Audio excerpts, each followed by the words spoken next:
अस्सलाम वालेकुम। ओके बच्चों, BCom part 2 advance accounting lecture number 7 होगा। अच्छा भाई, आज का जो काम है या जो हमने करना है वो याद होगा कि पिछली क्लासों में काफ़ी आपको ब्रांच की तमाम प्रैक्टिस करवाई, हेड ऑफिस की करवाई, इनकम स्टेटमेंट बनवाया, बैलेंस शीट बनाई।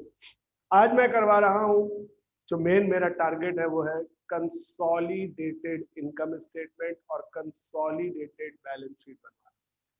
इसके लिए मैं एक फ्रेश क्वेश्चन ले रहा हूँ, ठीक है, ताकि एक फ्रेश क्वेश्चन से मैं आपको समझा सकूं और बता सकूं, और जिस तरह से मेन इम्तिहान में आता है वो क्वेश्चन 2016 रेगुलर का क्वेश्चन। याद रखना कि हमने जब बनाते थे तो हमारे पास, या हम बनाते हुए ट्रायल बैलेंस नहीं बना रहे, यानी हम जब बना रहे थे, क्वेश्चन कर रहे थे, तो हमारे क्वेश्चन के अंदर मेन जो था टारगेट वो होता था जनरल एंट्री बनाते थे, एडजस्टिंग एंट्री बनाते थे और फिर क्लोजिंग एंट्री बनाते थे। इस वक्त जो क्वेश्चन हमारे सामने है, इस क्वेश्चन के अंदर हम देखेंगे कि हमारे पास सवाल में उन्होंने एक ट्रायल बैलेंस दिया हुआ होगा, हेड ऑफिस का और ब्रांच का।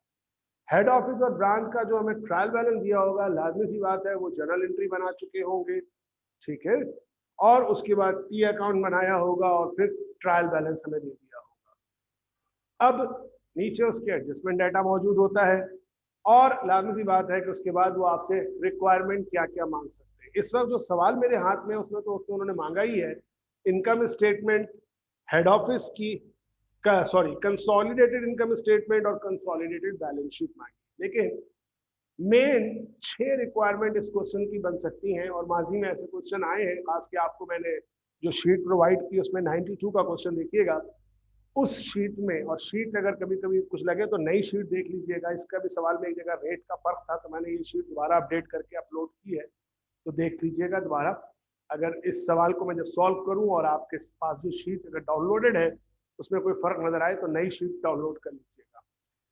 तो होता ही है कि 6 रिक्वायरमेंट हो सकती है, यानी ब्रांच की इनकम स्टेटमेंट भी मांग सकता है, ब्रांच की बैलेंस शीट भी मांग सकता है, हेड ऑफिस की इनकम स्टेटमेंट भी मांग सकता है, हेड ऑफिस की बैलेंस शीट भी मांग सकता है, और कंसोलिडेटेड इनकम स्टेटमेंट और बैलेंस शीट तो है ही है। तो 6 आपके पास रिक्वायरमेंट हो सकती है, कोई भी किसी भी कॉम्बिनेशन में आपसे पूछा जा सकता है। इसी तरह बाज़ औक़ात ये भी हो सकता है कि प्रॉफिट फ्रॉम ओवर वैल्यूएशन वगैरह आपसे मांग लिया जाए और समझ में आ जाए और वो आपसे कहा जाए, ठीक है ना। यानी कि वो जो हेड ऑफिस में एंट्री बनाते थे ना, profit of over valuation record करो, ये तो ये 6 तरह की रिक्वायरमेंट है मेन, और उसके बाद वो प्रॉफिट वाली इंक्रीज वगैरह की, तो वो कोई मेरा ख्याल है मसला नहीं है।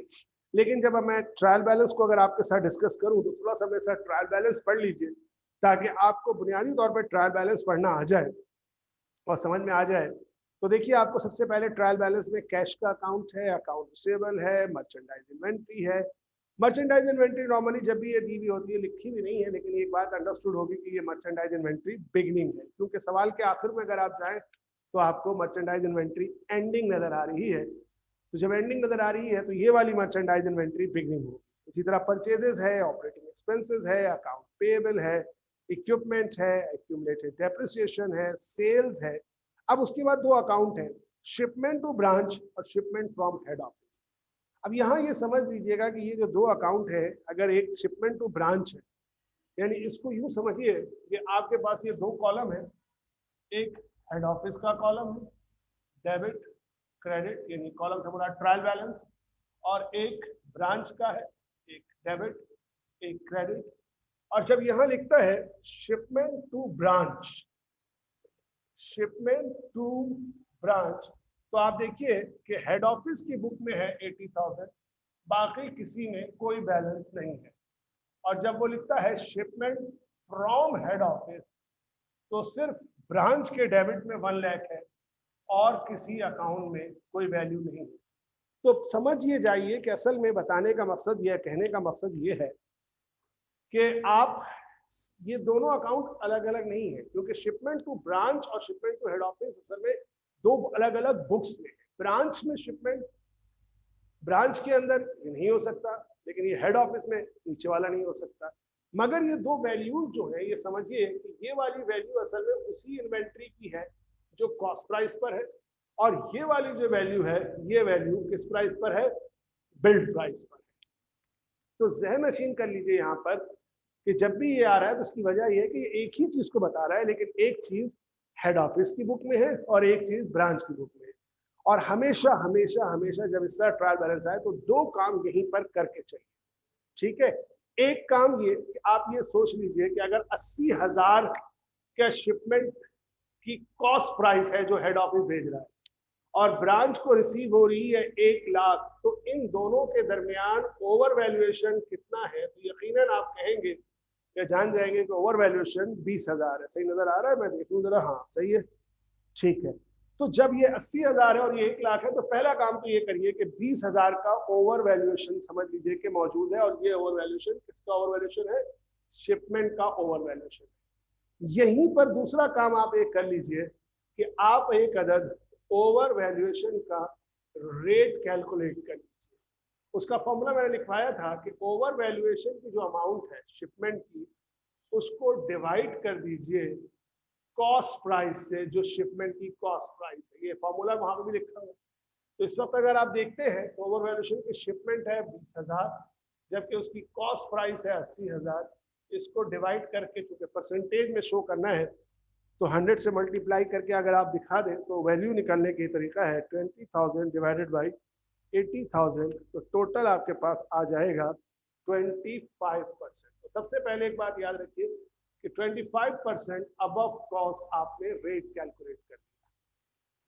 ठीक है, तो ये एक सबसे पहला काम आप कीजिएगा। अच्छा, दूसरा काम क्या होगा कि वहीं पर जहां शिपमेंट होगा उसी के नीचे एक अकाउंट नजर आ रहा होगा, अलाउंसेस फॉर ओवर वैल्यूएशन, और ये अकाउंट सिर्फ आपको नजर आ रहा होगा हेड ऑफिस में, ब्रांच में नहीं होगा।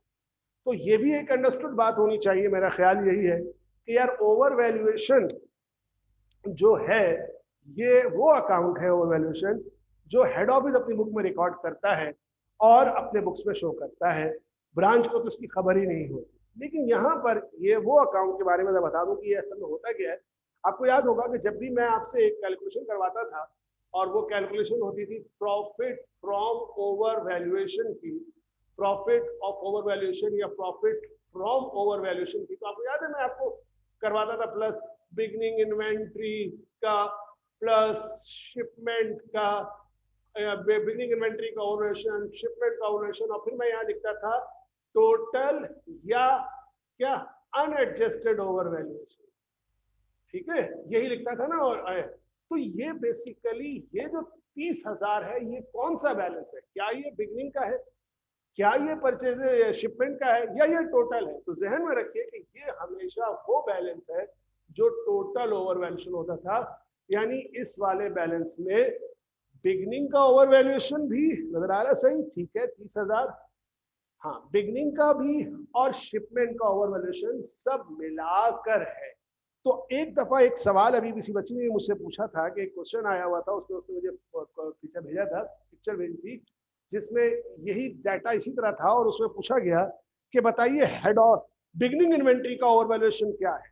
ठीक है, तो बिगनिंग इन्वेंट्री का ओवरवैल्यूएशन निकालने के लिए क्या कीजिए कि अगर आपको ये वाला दिया हुआ है और जो कि टोटल या अनएडजस्टेड ओवरवैल्यूएशन है, और आपको मालूम है कि शिपमेंट ओवरवैल्यूएशन 20,000 है, तो जनाब बिगनिंग का ओवर वैल्यूएशन आप उल्टा रिवर्स जाके माइनस करके निकाल सकते हैं।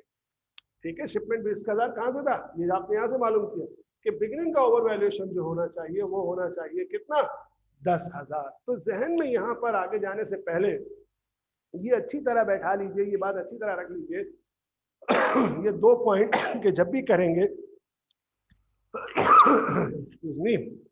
कि एक रेट निकाल लीजिए और दूसरा टोटल ओवर वैल्यूएशन के दो पार्ट में से बिगनिंग को भी अलग करके रख लीजिए कि बिगनिंग का ओवर वैल्यूएशन क्या है।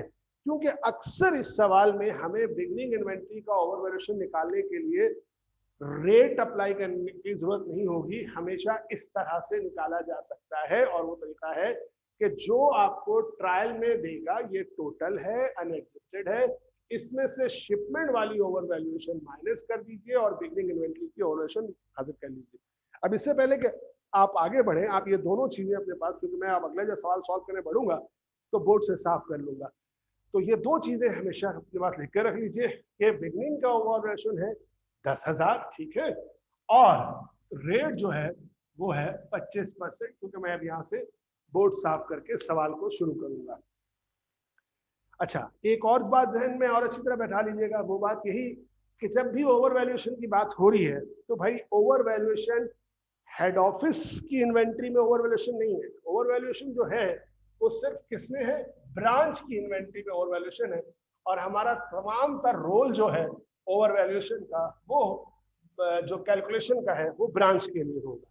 तो चूंकि सवाल के अंदर मैं बढ़ता हूं आगे, और जैसा कि मैंने बात कहा कि क्वेश्चन जो मैं सॉल्व करवाने जा रहा हूं इसमें सिर्फ कंसोलिडेटेड इनकम स्टेटमेंट और कंसोलिडेटेड बैलेंस शीट है, लेकिन चूंकि एक तसलसल से आपको बताना है या सवाल का रिक्वायर्ड कल को कुछ और हो जाए, तो मैं पहले स्टेज में आपको आज के लेक्चर में ब्रांच की इनकम स्टेटमेंट, फिर हेड ऑफिस की इनकम स्टेटमेंट, और फिर तीसरे नंबर पे मैं कंसोलिडेटेड इनकम स्टेटमेंट बनवाऊंगा। अगली क्लास में फिर मैं इसी तरह ब्रांच की बैलेंस शीट, हेड ऑफिस की बैलेंस शीट और फिर कंसोलिडेटेड बैलेंस शीट करूंगा। ठीक है, तीनों चीजें साथ साथ लेके चलूंगा कि किस तरह से होगी। दो चीजें अभी आपने लिख के रखनी होगी कि बिगनिंग का ओवर वैल्यूएशन कितना था। तो बिगनिंग का ओवर वैल्यूएशन था आपके पास 10,000 लिख लिया, और रेट जो था 25% था। ठीक है, तो आइए जरा सा अब हम यहाँ पर सॉल्व करते हैं। और जरा बोर्ड आज उन्होंने मुझे बड़ा छोटा दिया है, तो मैं बड़ा शॉर्ट हेडिंग के साथ काम करूंगा। क्या मतलब कि मैं पूरी हेडिंग नहीं डालना, मैं सिर्फ लिख रहा हूं this is branch income statement. ठीक है, ब्रांच की इनकम स्टेटमेंट। यार ये कट गई, कैमरा भी टेढ़ा हुआ हुआ बेसिकली, थोड़ा सा कैमरे को सीधा करने की कोशिश करता हूं मैं जब तक। 1 मिनट दें ताकि ये सही आपके पास पिक्चर पहुंच सके। चलें, आई बिलीव कि अब ये काफी देखते हैं। अब शुरू करते हैं ब्रांच की इनकम स्टेटमेंट बनाना। ठीक है ना, कैलकुलेटर भी हाथ में रख लूं। स्टार्टिंग पॉइंट ब्रांच की इनकम स्टेटमेंट, सबसे पहले ब्रांच की सेल्स लिखी जाएगी। आप ब्रांच की सेल्स प्लेस कर दें। ठीक हो गया, नजर आ रहा है? साइड में हो गया थोड़ा, चलो इधर कर देता हूँ थोड़ा सा। ब्रांच की सेल्स अब सही है। ब्रांच की सेल्स मौजूद है जनाब इस वक्त आपके पास 2 लाख। प्लेस कर दीजिए ब्रांच की सेल्स 2 लाख, माइनस कीजिए इसमें से cost of goods sold. Cost of goods sold के बाद ब्रांच की ओपनिंग या बिगनिंग इन्वेंट्री ट्रायल बैलेंस में दी हुई है कि ब्रांच की ओपनिंग इन्वेंट्री है 40,000। ठीक है, नजर आ रहा है सही? ओके, प्लस कर दीजिए इसमें ब्रांच ने अपनी परचेजेस की है। ब्रांच की परचेजेस मौजूद है 80,000। प्लस कर दीजिए ब्रांच को जो शिपमेंट रिसीव हुई थी फ्रॉम हेड ऑफिस जो कि थी 1 लाख की, तीनों को प्लस कर दीजिए 2,20,000। ठीक है, goods available for sales, minus कर दीजिए ब्रांच की एंडिंग इन्वेंट्री। अब ब्रांच की एंडिंग इन्वेंट्री माइनस करते वक्त एक अहम तरीन नुकता है, जहन नशीन कर लीजिए अच्छी तरह से। वो ये है कि ब्रांच की एंडिंग इन्वेंट्री हमेशा जब दी जाएंगी तो आपने देखा है कि ब्रांच की एंडिंग इन्वेंट्री का ब्रेकअप होता है कि कितनी उसने खुद परचेज की है और कितनी उसके पास हेड ऑफिस से आई है। लेकिन ब्रांच की इनकम स्टेटमेंट बनाते वक्त हमें ब्रांच की एंडिंग इन्वेंट्री का टोटल चाहिए। हमें उससे कोई गर्ज नहीं है कि उसने कितना लोकल खरीदा है, कितना हेड ऑफिस से खरीदा है, that is immaterial to branch. तो ब्रांच के अगर हम रिकॉर्ड देखें तो कहता है 60,000 है, जिसमें इंक्लूडिंग है 15,000 आउटसाइड परचेज। अभी हम इस बात को इग्नोर करते हैं, टोटल कितनी है 60,000। हम इस 2,20,000 से माइनस कर देते हैं 60,000 रुपए। ठीक हो गया, 60,000 रुपए माइनस कर देते हैं। तो 2,20 से अगर मैं 60,000 रुपए माइनस कर दूं तो मेरे पास वैल्यू आ रही है 1,60,000, जो कि लेस होगी सेल से, और यही कहलाएगी कॉस्ट ऑफ गुड्स सोल्ड। और फिर माइनस कर जो फिगर आएगी मेरे पास माइनस करके, वो फिगर आएगी कहलाएगी ग्रॉस प्रॉफिट, जो कि बनी 40,000। इस 40,000 से मैं माइनस करेंगे हम ऑपरेटिंग एक्सपेंसेस, और ऑपरेटिंग एक्सपेंसेस में जो इन्होंने वैल्यूज दी हुई हैं जरा जाके देखते हैं। क्या दी हुई थी, तो इसने ऑपरेटिंग एक्सपेंस की वैल्यू दी हुई है ब्रांच की 20,000। तो ऑपरेटिंग एक्सपेंसेस हम लिखने जाते हैं 20,000, लेकिन हमने देखा इसी 20,000 के बाद उसने एडजस्टमेंट में ब्रांच के बारे में ये भी बताया है कि ब्रांच का जो ऑपरेटिंग एक्सपेंस है वो अक्रूड भी है 5,000। तो इस 20,000 में 5,000 को प्लस कर दूंगा तो 25,000 इधर आ जाएगा। ठीक है, सही है, थोड़ा छोटा हो गया। चलो एक काम कर लेते हैं, एक दफा थोड़ी सी जगह मेरे पास है पीछे करके लिख देता हूँ दोबारा, ताकि पूरा बोर्ड आपके सामने ही हो जाए। Operating expenses 20,000 plus 5,000, 25,000। Now next one, depreciation expense आएगा। सही आ रहा है, ठीक है। डेप्रिसिएशन एक्सपेंस कह रहा है 10% ऑफ कॉस्ट। तो डेप्रिसिएशन एक्सपेंस 10% ऑफ कॉस्ट, तो इक्विपमेंट फिक्स एसेट है, फिक्स एसेट 50,000 है, 50,000 का 10% ले लीजिए, कितना आ जाएगा, 5,000 आ जाएगा। कान खोल के सुन लीजिए कि ये, या मतलब कान खोलने का मतलब है कि समझ लीजिए कि यहाँ पर आपसे टेस्ट हो जाता है डिमिनिशिंग बैलेंस मेथड और स्ट्रेट लाइन मेथड का। स्ट्रेट लाइन मेथड में अगर कभी वेट दे दे तो वो कॉस्ट पे अप्लाई होता है, डायरेक्ट कॉस्ट पे। अगर यहीं पे बोल देता डिमिनिशिंग बैलेंस मेथड का 10%, रिड्यूस, डिमिनिशिंग का नाम भी कहीं हो ना, डिमिनिशिंग कह दे, रिड्यूसिंग कह दे, डिक्लाइनिंग कह दे, तो आप क्या करते कि आप कॉस्ट से पहले एक्यूमुलेटेड डेप्शन माइनस करते और फिर रेट अप्लाई करते। ठीक है, इसी को अगर मेथड का नाम ना दे तो कह देता है बाज़ औक़ात के 10% रिटर्न ऑन वैल्यू, या कह दे 10% ऑफ बुक वैल्यू। तो हमेशा माइनस करिएगा, किससे, पहले कॉस्ट से एक्यूमुलेटेड डेप्शन। रिपीट कर दे रहा हूं, अगर कभी भी डेप्रिसिएशन परसेंट दे, कॉस्ट लिख दे, या कॉस्ट, बल्कि बाज़ औक़ात समझ लो कॉस्ट ना भी लिखे तो डायरेक्ट कॉस्ट पे अप्लाई कर, रेट दे दे, कॉस्ट लिख दे, या कॉस्ट ना लिखे डायरेक्ट कॉस्ट पे अप्लाई कर।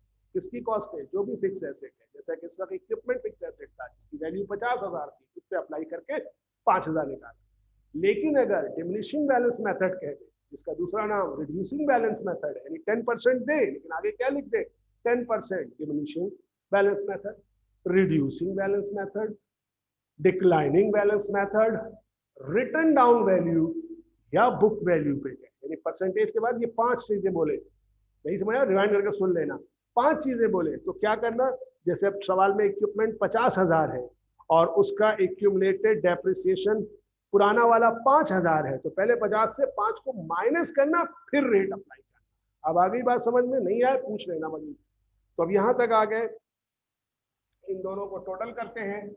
टोटल ऑपरेटिंग एक्सपेंस अलग से वैसे चाहे तो यहाँ एक लाइन लिख सकते हैं, लेकिन जल्दी है अभी हमें इतना नहीं करने की जरूरत है, इसी के सामने लिखिए 30,000, 40 से 30,000 माइनस कर दीजिए, 10,000 है प्रॉफिट, नेट प्रॉफिट। और ये प्रॉफिट ऑब्वियसली किसका है, ब्रांच का प्रॉफिट है। ठीक हो गया। इसके बाद अब आप बनाइए, लिखिए किसका इनकम स्टेटमेंट बनाने जा रहे हैं, तो अब आप बनाने जा रहे हैं हेड ऑफिस की इनकम स्टेटमेंट। हेड ऑफिस की इनकम स्टेटमेंट के लिए आपके पास सबसे पहले, सही है, अबे यार कैमरा टेढ़ा ही रहेगा। हेड ऑफिस की इनकम स्टेटमेंट बनाते हैं। आई होप कि मैंने बेहतर कर दिया है। तो हेड ऑफिस की इनकम स्टेटमेंट की तरफ बढ़ते हैं। हेड ऑफिस की इनकम स्टेटमेंट बनाते हैं। हेड ऑफिस की इनकम स्टेटमेंट में अगर मैं ब्लू मार्कर से बनाऊं ताकि जरा चेंज नजर आए तो सही रहेगा। सेल्स, इसमें सेल्स, हेड ऑफिस की सेल्स है 2,50,000, जिससे फिर माइनस किया जाएगा cost of good sold. Cost of good sold, सबसे पहले हेड ऑफिस की बिगनिंग इन्वेंट्री। हेड ऑफिस की बिगनिंग इन्वेंट्री है हमारे पास तो 90,000। इस 90,000 में हम प्लस कर देंगे हेड ऑफिस की परचेजेस। ठीक है, हेड ऑफिस की परचेजेस हमें बताई गई है 2,20,000। ठीक है, आ जाएगा गुड्स अवेलेबल फॉर सेल 3,10,000, सही लिखी मैंने फिगर। 90,000 बिगनिंग इन्वेंट्री हो गई, परचेजेस 2,20,000 हो गई। अब हम जानते हैं इसमें से दो चीजें माइनस होंगी, एक हेड ऑफिस की एंडिंग इन्वेंट्री और एक शिपमेंट टू ब्रांच। ठीक है, एंडिंग इन्वेंट्री हेड ऑफिस की बताई जा रही है 50,000। चाहे तो डायरेक्ट लिख दें, चाहे तो पहले यहाँ लिखकर प्लस करके यहाँ ले आए, बात एक ही है। फिलहाल डायरेक्ट लिख रहा हूँ जगह की कमी की वजह से। और शिपमेंट टू ब्रांच था 80,000। अब ये दोनों को मैं माइनस करता हूँ तो मेरे पास जो फिगर होगी वो होगी कॉस्ट ऑफ गुड सोल्ड। कितना, मैं आराम आराम से कैलकुलेट करता हूँ भाई, गलती ना हो जाए। 50 और 80 एक 30, तो 3 10 से माइनस कर देते हैं 1 30, वैल्यू आ गई 1,80,000। ये है कॉस्ट ऑफ गुड सोल्ड। 250 से माइनस किया, ग्रॉस प्रॉफिट की वैल्यू आ गई। तो 250 से अगर 180 माइनस करूंगा तो 70,000 मेरे पास आ रहा है। क्या चीज? ग्रॉस प्रॉफिट, जिससे अब मुझे माइनस करना है या हमें माइनस करना है operating expenses. Operating expenses minus करने गए, लिखा ऑपरेटिंग,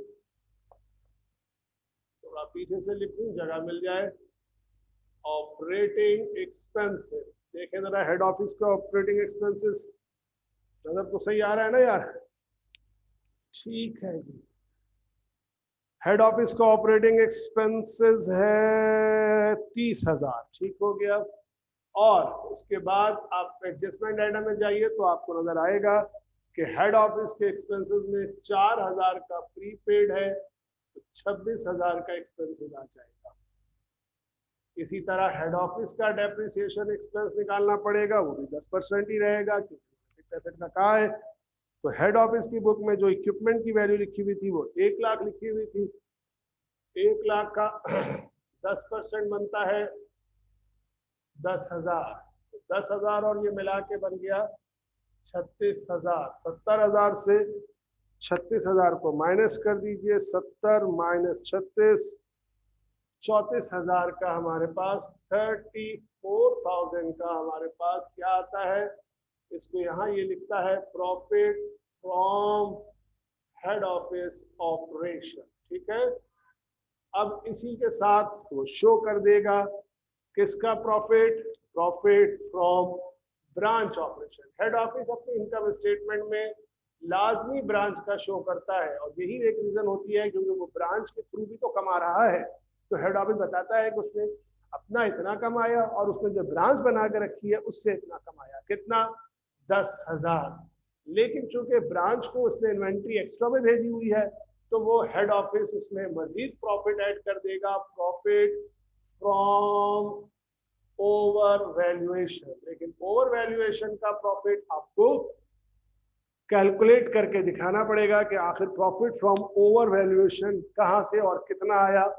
तो आपको एक छोटी सी कंपटीशन शो करनी पड़ेगी, जो कि आप पहले भी करते रहे हैं, कोई नई बात नहीं है। Competition for profit from over valuation, जिसमें आपको याद होगा मैंने आपसे लिखवाया था कि पहले बिगनिंग और उसको ऐड करते हैं, लेकिन वो बिगनिंग और सबको ऐड करके कितना टोटल ओवर वैल्यूएशन पहले ही शो हो रहा था, टोटल ओवर वैल्यूएशन शो हो रहा था 30,000। याद है ना 30,000, जिसमें बिगनिंग और शिपमेंट दोनों शामिल थी। बिगनिंग याद रहे 10,000 है और वो 20,000 थी।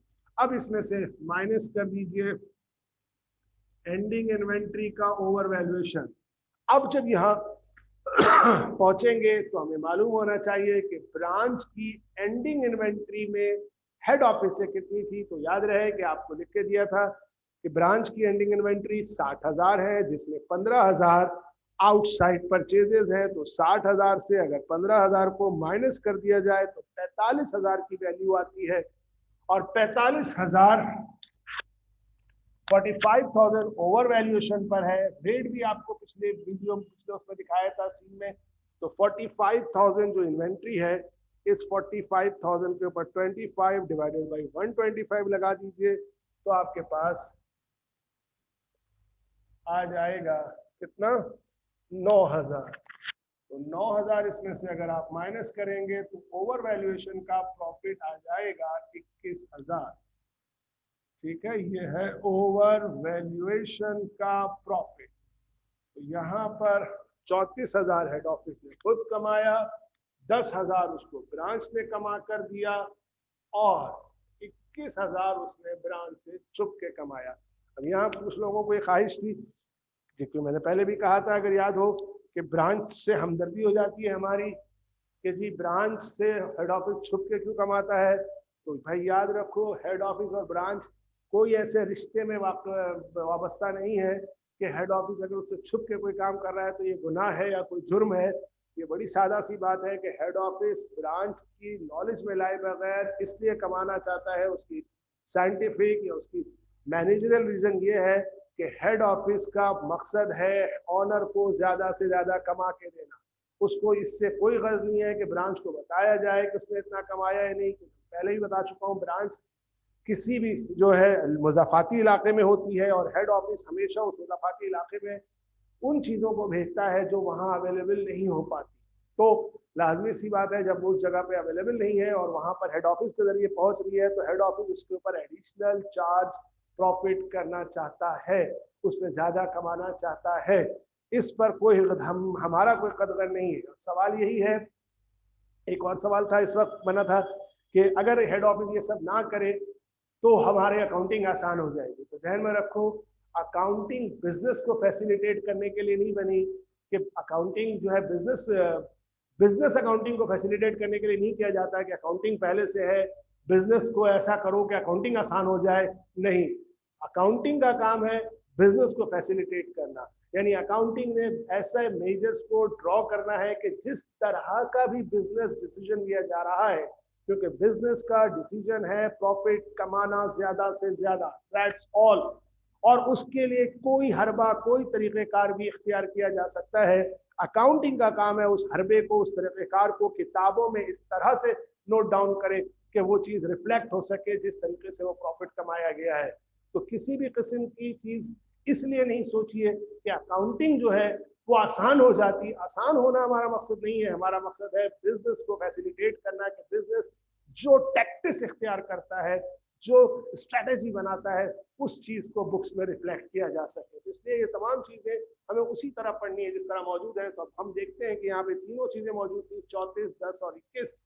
तो अगर मैं इन सबको प्लस कर लूं तो तीनों को मिला के प्रॉफिट जो हुआ वो हुआ 5,000 इधर हो गया, 4 और 2 6, 65,000 का नेट प्रॉफिट हेड ऑफिस ने कमाया। अब आ जाएंगे या बढ़ेंगे हम बनाने के लिए कंसोलिडेटेड इनकम स्टेटमेंट। ठीक है, लेकिन अब जरा तवज्जो के साथ कंसोलिडेटेड इनकम स्टेटमेंट को सुनिएगा। कंसोलिडेटेड इनकम स्टेटमेंट, सबसे पहली बात सवाल ये है कि जब ये एक हेड ऑफिस ने इनकम स्टेटमेंट बना ही ली है जिसमें उसने ब्रांच का प्रॉफिट भी शो कर दिया, ओवर वैल्यूएशन का प्रॉफिट भी शो कर दिया, तो फिर जरूरत क्या है कंसोलिडेटेड इनकम स्टेटमेंट की। क्योंकि जब आप कंसोलिडेटेड इनकम स्टेटमेंट बनाएंगे तो उस इनकम स्टेटमेंट का प्रॉफिट भी यही आएगा 65,000।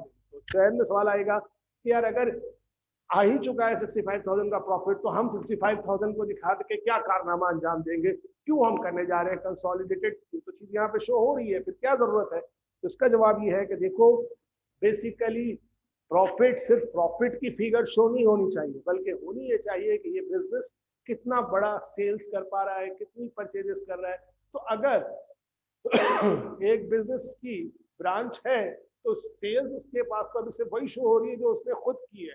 इस स्टेटमेंट को देखकर ये नहीं पता चल रहा कि ब्रांच ने आखिर कितनी सेल्स की है, ब्रांच क्या परचेज कर रहा है, ब्रांच के खर्चे क्या है। तो एक ऐसा स्टेटमेंट होना चाहिए मैनेजमेंट के लिए कि वो एक जगह बैठ के ये देख सके कि उसके एक हेड ऑफिस की जितनी भी ब्रांचेस हैं वो सब मिलाकर कितनी सेल कर रही है। सोचिए, एक KFC है, मैकडोनल्ड है, ये दुनिया के अंदर सबसे बड़ी बड़ी फ्रेंचाइजेस है, सारी दुनिया में इनकी सेल्स होती है। तो क्या KFC सिर्फ एक दफा अपना प्रॉफिट शो कर दे और खत्म कर दे? नहीं, KFC या मैकडोनल्ड की जब सेल बताई जाती है तो बताई जाती है कि इस पूरी दुनिया में उसने कितनी सेल्स की है। तो जब भी उनकी इनकम स्टेटमेंट या ये तमाम चीजें बनती हैं तो उसमें ये है कि वो पूरे ओवरऑल वर्ल्ड को इकट्ठा करते हैं। ये और बात है कि उनकी एक बिजनेस अरेंजमेंट अलग है, क्योंकि वो सेल इसलिए नहीं शो करते क्योंकि वो फ्रेंचाइजेस बांटी हुई है। यानी अगर फर्ज कीजिए कि यहाँ कराची के अंदर एक ग्रुप ने कई फ्रेंचाइजेस दी हुई है केएफसी की, तो वो अपने तमाम को एक साथ इकट्ठे करेगा, क्योंकि टैक्स देने के लिए भी जरूरी है, अपनी पोजीशन को दुनिया के सामने वाज़ा रखने के लिए भी जरूरी है कि आपकी हर चीज सेल्स, रेवेन्यू, इनकम, एक्सपेंसेस एक जगह पर इकट्ठी हो जाए। तो अगर हम 50 ऐसे अलग अलग ब्रांचेस बना भी दें और सबको हेड ऑफिस में शो भी कर दें, मगर वो हमारी ओवरऑल पोजीशन शो नहीं कर पा रही होती, उसके लिए जरूरी होता है कि हम कंसोलिडेटेड करें। और यहाँ कंसोलिडेशन में बेसिकली मेन काम यह है कि इन दोनों को कंबाइन करना है, यानी बुनियादी तौर पे दोनों के जो सेल्स हैं उनको कंबाइन करना है, दोनों की बिगनिंग को कंबाइन करना है, परचेजेस को कंबाइन करना है, एंडिंग को कंबाइन करके बनाना है, एक्सपेंसेस को कंबाइन करके बनाना है। मगर बस कंबाइन करते वक्त एक बात का ख्याल रखना है कि उन अकाउंट्स को शामिल नहीं करना जिनमें किसी भी किस्म का रेसिप्रोकल ट्रांजैक्शन या ओवर वैल्यूएशन की वजह से कोई फर्क आ रहा है। और यही वो नुक्ता है जिसके ऊपर आपने संभालना है, क्योंकि अब अगर आप इस सवाल को इम्तिहान में करने जाते तो आप तो बनाते कंसोलिडेटेड इनकम स्टेटमेंट, तो कंसोलिडेशन में आप डायरेक्ट बनाते, ये सब बनाने की जरूरत ही नहीं थी आपको। लेकिन कैसे बनाते और किस जगह पे ख्याल करते वो सुनिएगा, ठीक है। जिस जगह पे ख्याल करना है उसको मैं अभी रोकूंगा, बाकी सब जगह पे आपको मेन करवाता हूं। मिसाल के तौर पे सबसे पहला काम आप क्या करेंगे कि आपने सबसे पहले कंसोलिडेशन में भी दोनों की सेल्स लिखनी, ठीक है। अब जब सेल्स लिखने जाओगे तो ध्यान में रखो कि सेल्स में कोई कमाल नहीं करना, दोनों की सेल्स की फिगर को टोटल कर दो। क्या मतलब, ये कितनी सेल है 2 लाख, ये कितनी सेल है 250, दोनों को प्लस कर दो 4,50,000। यानी अगर इस सवाल को तुम इनके बगैर करने जाते तो तुम क्या करते, ट्रायल बैलेंस से उसकी सेल उठाते, ब्रांच की, हेड ऑफिस की, दोनों को प्लस करते, 4,50,000 की यहाँ पे सेल लिख देते, ठीक है। इस 4,50,000 की सेल लिखने के फौरन बाद इसमें से माइनस करते, क्या माइनस करते जी, कॉस्ट ऑफ गुड सोल्ड। अब यहीं पे से अब आपका मसला शुरू होता है। कॉस्ट ऑफ गुड सोल्ड में सबसे पहले आप बिगिनिंग इन्वेंट्री लिखते हैं, लेकिन मसला क्या है कि हेड ऑफिस की बिगिनिंग इन्वेंट्री तो बिल्कुल सही है, बट ब्रांच की बिगिनिंग इन्वेंट्री ओवर वैल्यूड होगी, ज्यादा वैल्यू पे होगी, तो हम इसको डायरेक्ट नहीं लिख सकते। अभी मैं लिखना सिखाता हूं कैसे लिखेंगे, लेकिन लेट्स सपोज कि अभी हम बिगिनिंग इन्वेंट्री की जगह खाली छोड़ देते हैं, क्योंकि इसके लिए हमें छोटी सी एक कैलकुलेशन करनी पड़ेगी और वो बताता हूं क्या। फिर इसमें ऐड होगा, क्या ऐड होगा, इसमें ऐड होगा परचेजेस। अब परचेजेस तो चाहे हेड ऑफिस करे या ब्रांच करे उसकी एक्चुअल वैल्यू है। यहाँ कितनी परचेजेस है 80,000, यहाँ कितनी परचेजेस है 2,20,000, दोनों को प्लस कर दो, परचेजेस की वैल्यू आ जाएगी कितनी 3 लाख, ठीक है। अब इन दोनों को प्लस करके जो भी वैल्यू होगी वो होगी क्या, गुड्स अवेलेबल फॉर सेल। और फिर इसमें से माइनस करना है किस चीज को, एंडिंग इन्वेंट्री को। लेकिन एंडिंग इन्वेंट्री भी हेड ऑफिस की तो सही है, मगर ब्रांच की फिर किस पर है, ओवर वैल्यूएशन पे है। तो एंडिंग इन्वेंट्री भी बेसिकली अभी एक कैलकुलेशन प्रोसेस से गुजरेगी, उसके बाद इस जगह पर आएगी, ठीक है। लेकिन अब आप कहेंगे कि सर 2 अकाउंट आपने छोड़ दिए, कौन से अकाउंट, इस वाले में आपने छोड़ दिया शिपमेंट फ्रॉम हेड ऑफिस और इसमें आपने छोड़ दिया शिपमेंट टू ब्रांच। ये दोनों अकाउंट आपने नहीं लिखे सर, तो याद रखो ये अकाउंट ना लिखने के पीछे वजह वही है कि ये दोनों ही अकाउंट ओवर वैल्यूड है। क्यों, क्योंकि ये पहले से शामिल भी है। अच्छा ये समझिए कि पहले से शामिल है, क्यों, क्योंकि जो ये ब्रांच को भेजा था 80,000, ये क्या हेड ऑफिस की परचेजेस में शामिल नहीं होगा, शामिल होगा। तो यहाँ तो पहले से शामिल है, इसलिए इसको दोबारा शामिल करने की जरूरत नहीं है। इसी तरह यहाँ जब रिसीव हुआ तो वो तो वहां से आया है, उसकी परचेज में शामिल है, इसलिए ये दोनों आपस में क्या हो जाएंगे, कैंसिल आउट हो जाएंगे, क्योंकि ये रेसिप्रोकल अकाउंट है। तो कभी भी कंसोलिडेटेड अकाउंट में क्या नहीं आएगा, गुड्स सेंड टू ब्रांच या goods receive from head office एक दूसरे के साथ कैंसिल होंगे। लेकिन अब जहन में फौरन सवाल आएगा कुछ ज़हीन बच्चों के कि सर ये तो 80 है, वो तो 1 लाख है, तो वो 80 और 1 लाख का फर्क जो है ना वो ऑटोमेटिकली अभी आप देखिएगा बिगनिंग और एंडिंग को एडजस्ट करते हुए हो जाएगा और आखिर में ये सारी चीजें आएंगी, ठीक है। यानी ये खुद ब खुद एडजस्ट होता है। अब क्या करना पड़ेगा, लेकिन बिगनिंग और एंडिंग को ऐसे निकालेंगे, और से देख लीजिए।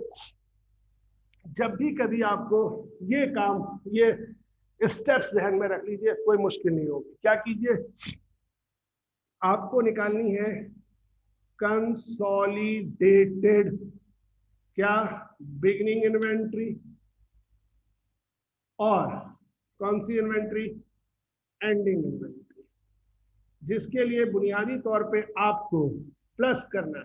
क्या प्लस करना है, हेड ऑफिस की और ब्रांच की बिगनिंग इन्वेंट्री। पहला काम आप क्या कीजिए कि आप, बल्कि यहीं से देख लीजिए, यहां पे से हेड ऑफिस की बिगनिंग इन्वेंट्री कितनी थी, 90,000, लिख दीजिए 90,000। अभी ब्रांच की बिगनिंग इन्वेंट्री कितनी थी, लिख दीजिए 40,000, जो यहां लिखी हुई है अभी वही लिख रहा हूं। फिर ओ सॉरी, इधर नहीं, इधर लिख, ब्रांच की बिगनिंग इन्वेंट्री कितनी थी, 40,000, ठीक है, बल्कि हाँ ठीक है, ब्रांच की बिगनिंग इन्वेंट्री और हेड ऑफिस की बिगनिंग इन्वेंट्री। अब आ जाइए एंडिंग इन्वेंट्री पे। एंडिंग इन्वेंट्री ब्रांच की है 60,000 और हेड ऑफिस की एंडिंग थी 50,000। सही लिखा मैंने। अब ये मैंने सबसे पहले दो को बना लिया, ठीक है, यानी इस वक्त मैंने कोई काम नहीं किया, सवाए इसके कि जैसे बिगनिंग और एंडिंग था वो दोनों वहां पे लिख दिया गया, ठीक है। हेड ऑफिस की हमेशा सेम रहेगी, हेड ऑफिस में कोई मसला नहीं है, बट ब्रांच की जो बिगनिंग इन्वेंट्री आ रही है, लाजमी सी बात है, ब्रांच की ये दोनों बिगनिंग इन्वेंट्री किस प्राइस पर है, बिल्ड प्राइस पर, और इसमें बिल्ड प्राइस पर है, तो हमें इसमें से माइनस करना पड़ेगा ब्रांच की इन्वेंट्री में मौजूद क्या, ओवर वैल्यूएशन। तो अब देखिए जरा सा कि आपको पिछली दफा जब ये टोटल ओवर वैल्यूएशन 30,000 था, तो मैंने बताया था ना कि 30,000 कैसे आया था, कितनी थी ब्रांच की बिगनिंग इन्वेंट्री का ओवर वैल्यूएशन, अगर वो वाली कैलकुलेशन, तो आपको मैं बताया था कि देखो ब्रांच में दो चीजें शामिल है, एक शिपमेंट का ओवर वैल्यूएशन जो कितना था 20,000, कैसे आया था, ये 1,80,000 का डिफरेंस, और जब 30 से 20 माइनस कर दें तो 10,000 था किसका ओवर वैल्यूएशन, बिगनिंग इन्वेंट्री का। तो यहां से वो बिगनिंग इन्वेंट्री का 10,000 का ओवर वैल्यूएशन हमेशा माइनस कर दीजिए। यही मैंने पहले स्टेज में सिखाया। तो दोनों को प्लस कीजिए, बिगनिंग का ओवरवेशन माइनस कर दीजिए, और उसी लम्हे एंडिंग का ओवरवेशन आप यहाँ निकाल चुके हैं। जिस वक्त आपने ये एंडिंग इन्वेंट्री का प्रॉफिट फ्रॉम ओवरवेशन निकाला था, उस वक्त इसमें से 9,000 माइनस कर दीजिए। बस यही वो स्टेप है जो कंसोलिडेशन में है मुश्किल, वरना कुछ नहीं करना, बाकी सब चीजों को प्लस कर करके लेकर आना है, मगर इनको प्लस करते वक्त प्लस करके इनमें से ओवर वैल्यूएशन को माइनस कर देना है।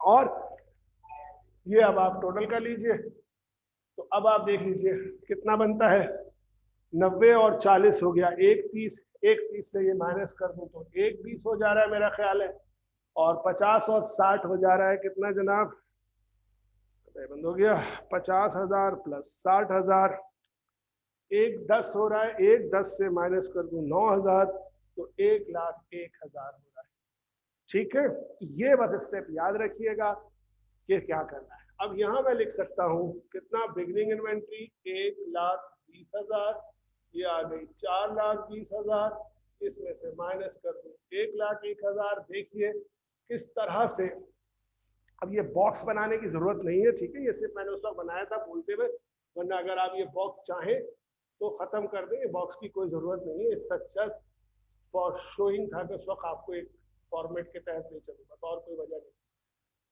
तो सही कर रहा हूँ, तो 4,20,000 से माइनस कर दूं 1,01,000, तो 3,19,000 का मेरे पास आ जाता है कॉस्ट ऑफ गुड सोल्ड। 450 से 3,19,000 माइनस करता हूं तो 1,31,000 का मेरे पास बनता है तकरीबन एक्सपेंसेस, ठीक है ना, ठीक हो गया। अब ये एक्सपेंसेस भी माफी जा रहा हूँ, मुझे बोलना था इसमें ग्रॉस प्रॉफिट, इस ग्रॉस प्रॉफिट से माइनस कर देता हूं क्या, ऑपरेटिंग एक्सपेंसेस। तो ऑपरेटिंग एक्सपेंसेस में टोटल कर लूंगा, ये 26 और 25 कितना हो जाएगा, 51,000। डेप्रिसिएशन एक्सपेंस कितना हो जाएगा, 10 और 5 15,000। तो 51 और 15 मिला के 66,000 के टोटल ऑपरेटिंग एक्सपेंसेस हैं, माइनस कर दीजिए तो नेट प्रॉफिट है 65,000। ये आ रहा है 131 माइनस 66,000 65,000। तो देखिए ये वही प्रॉफिट है जो वहां मौजूद है, ठीक है। लेकिन इस लेक्चर को यहाँ पे रोक रहा हूँ, अगला लेक्चर क्योंकि टाइम कह रहे हैं लोग ओवर हो गया है, तो फिर मैं अभी होगा नहीं, नेक्स्ट लेक्चर लाजमी रखिएगा, मैं बोर्ड साफ नहीं करूंगा और अगली आखिरी कंक्लूजन पॉइंट बताते हुए चलूंगा। Okay, that's all for today. कल इसी लेक्चर को इसी जगह से शुरू कर रहा हूँ रिकॉर्डिंग।